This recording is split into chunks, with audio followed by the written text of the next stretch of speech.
Well, as Pete and I traveled to Washington for President Obama's inaugural celebration,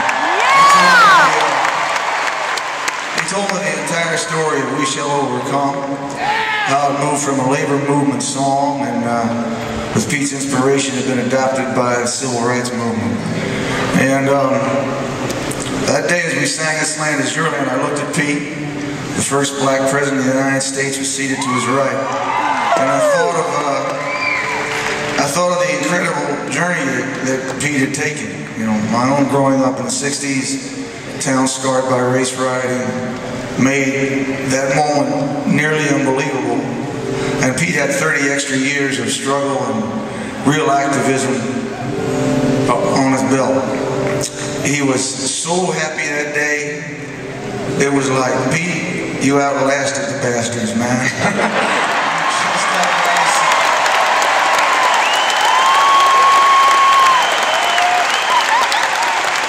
It was so nice. It was so nice. At rehearsals the day before, it was freezing. It was like 15 degrees. And Pete was there. He had his flannel shirt on. I said, man, you better wear something besides that flannel shirt. He says, yeah, I got my long johns on under this thing. And I asked him, I said, how do you want to approach This Land Is Your Land? To be near the end of the show. And all he said was, well, I know I want to sing all the verses. I want to sing all the ones that Woody wrote, especially the two that get left out. You know, about private property in a relief office. And I thought, of course, you know, that's what Pete's done his whole life. He sings all the verses all the time, especially the ones that we'd like to leave out of our history as a people.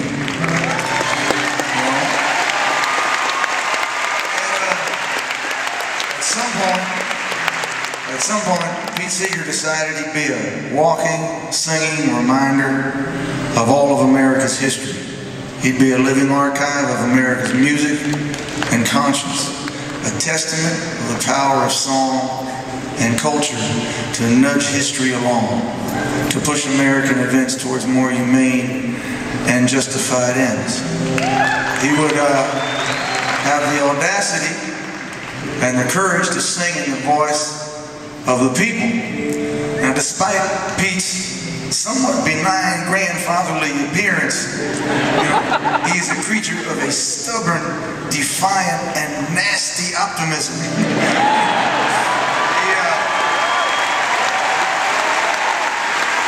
He carries, inside him, he carries a steely toughness that belies that grandfatherly facade, and it won't let him take a step back from the things he believes in. At 90, he remains a stealth dagger through the heart of our country's illusions about itself. Pete Seeger still sings all the verses all the time. And he reminds us of our immense failures as well as shining a light towards our better angels in the horizon where the country we've imagined and hold dear, we hope, awaits us. And on top of it, he never wears it on his sleeve. He's become comfortable and casual in this immense role. He's funny and very eccentric, you know. The song that, I'm going to bring Tommy out, and the song Tommy Morello and I are about to sing, I wrote it in the mid-90s, and it started as a conversation I was having with myself. It was an attempt to regain my own moorings. And its last verse is the beautiful speech that Tom Joad whispers to his mother at the end of The Grapes of Wrath.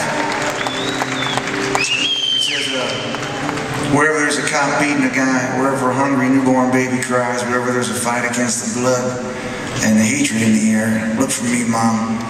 I'll be there. Well, Pete has always been there.